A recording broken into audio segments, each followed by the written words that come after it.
Welcome, SlackerCubed here.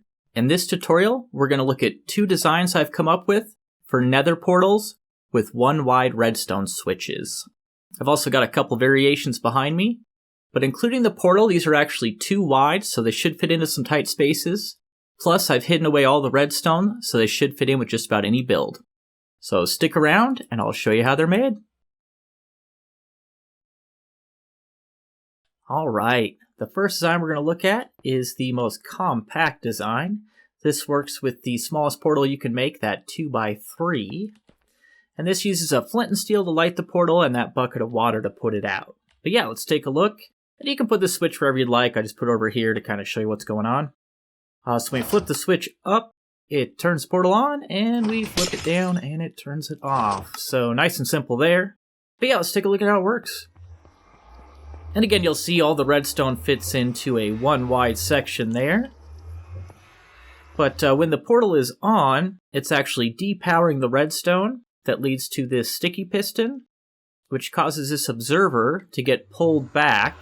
And since the observer is facing the ground, it powers this block, which powers this dispenser with the flint and steel, which lights the portal. And then when we turn that off, that powers the sticky piston, which pushes this observer over, which powers this block, which powers the dispenser with the bucket of water, so it spits the water out. But this block being powered also powers this sticky piston, and since it's an observer powering it, it's a real quick pulse of power, so it either pushes or pulls this observer, which powers either this block or the dispenser directly. That causes it to pick the water right back up. So that way it gets 2 pulses of power. So it spits the water out and picks it back up. But yeah, let's give it another try here. So you'll see the portal's on, those purple particles coming out, and then turns it off. So yeah, not too much to it there. Nice and compact, and it's real easy to hide away all this redstone. You could just put this in the wall or even build around it. And I actually got this idea after watching a Skippy6 gaming video.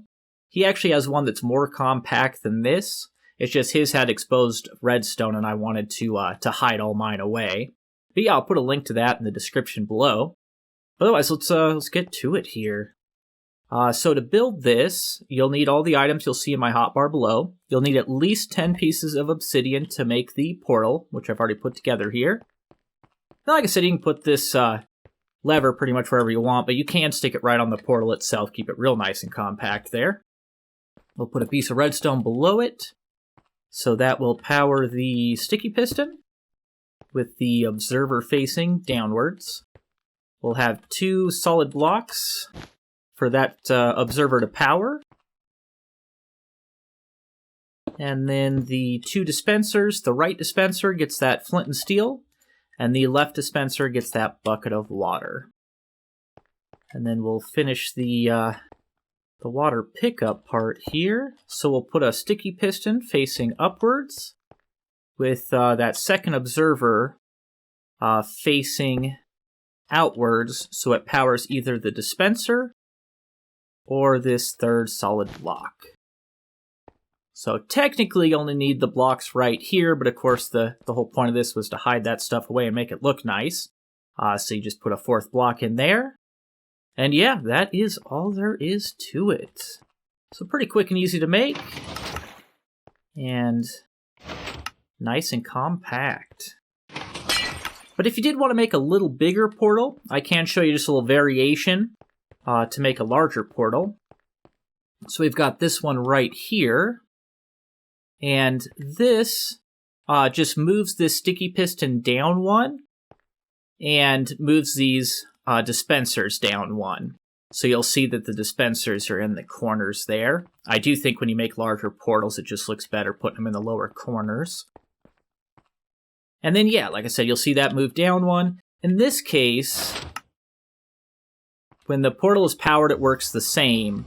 But when you turn the portal off, it actually pushes the observer over, which powers this block, which does not power the dispenser. So that's what this repeater is for. And so the only difference is you'll need to add that repeater to make it larger. And that repeater's got a 3-tick delay.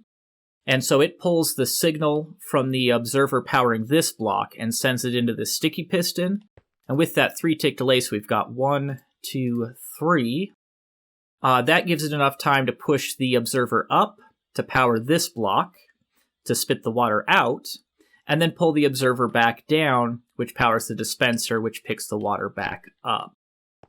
So this is all done with just this versus, leaving the observer behind like the other one did. So yeah, just a little different setup, but yeah, let's take a look. But yeah, pretty much the same idea. And then if you want to make it larger than that, you just add a piece of redstone between the block and the repeater. You do need to put the redstone in between these two. If you do put the redstone right underneath the dispenser, you're going to create a little clock and you're going to send this sticky piston crazy there. So just a heads up. But yeah, otherwise, it just works the same way. So yeah, just some other options if you want to make the port a little bigger. Next, we're going to take a look at another Nether portal with a 1-wide redstone switch. Something I came up with recently. But the neat thing about this one is all of the redstone fits underground. So you just see those 2 dispensers sticking up. So yeah, this portal should fit in just about anywhere. Otherwise, the switch works the same. Up for on, down for off. But yeah, let's take a look at the redstone. So just a moment here, I do have to dig it up first. Alright, there we go.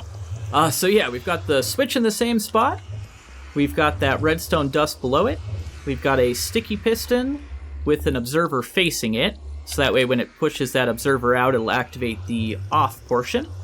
But for the on portion, we've got an observer facing downwards. So that's going to read any change in state by this sticky piston. And then that fires the dispenser with the flint and steel. The only bad thing about that is that does mean when you go to turn it off, that's also going to fire this dispenser with the flint and steel.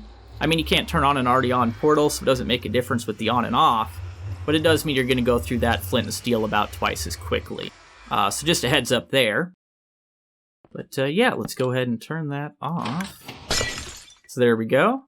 So yeah, you'll see when it turns off, it activates that redstone dust, which pushes the sticky piston out with the observer. That sends a signal through this repeater with a 1-2-tick delay. That fires this sticky piston, so it pushes the solid block out and back. And then this observer reads the both states, so it fires this dispenser twice. So it lets out the water and picks it back up. So yeah, that's why we've got a 2-tick delay here. That way this observer is able to read both states of this block, and it gives enough time to shoot out the water and then pick it back up with the dispenser. And then with this design, the only bad thing is you couldn't make it any smaller than this.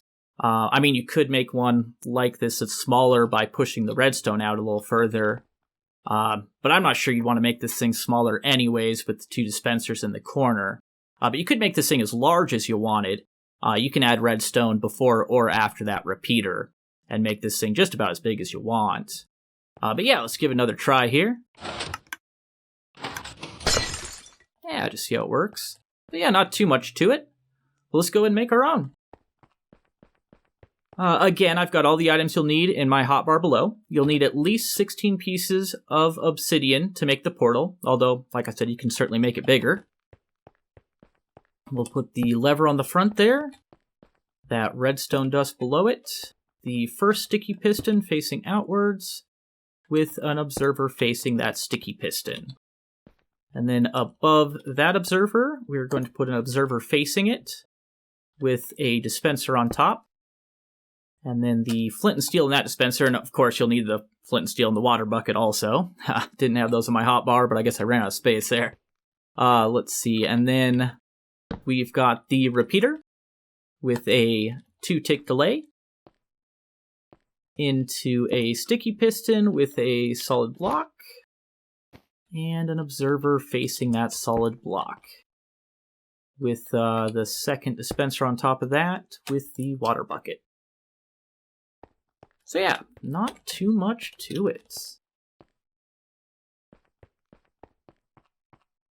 And it does do one funny thing. When you first turn it off, it does fire this dispenser first, so it turns on real quick before it turns off. But after that, it's going to work just like normal. So just heads up there. And then I did want to mention with either of these designs, if you spam the lever, you can temporarily break them. I mean, in this case, you could start a fire. With the other design, you could potentially flood your base. But it's not hard to reset these things. So yeah, not too much to it, but just a heads up there. But yeah, hope you find one of these designs helpful. Thanks for watching. If you found this video helpful, or at least got a kick out of it, don't forget to leave a like. And if you have any suggestions for improvements, don't be afraid to leave them in the comments section below. We'll see you in the next one. Later.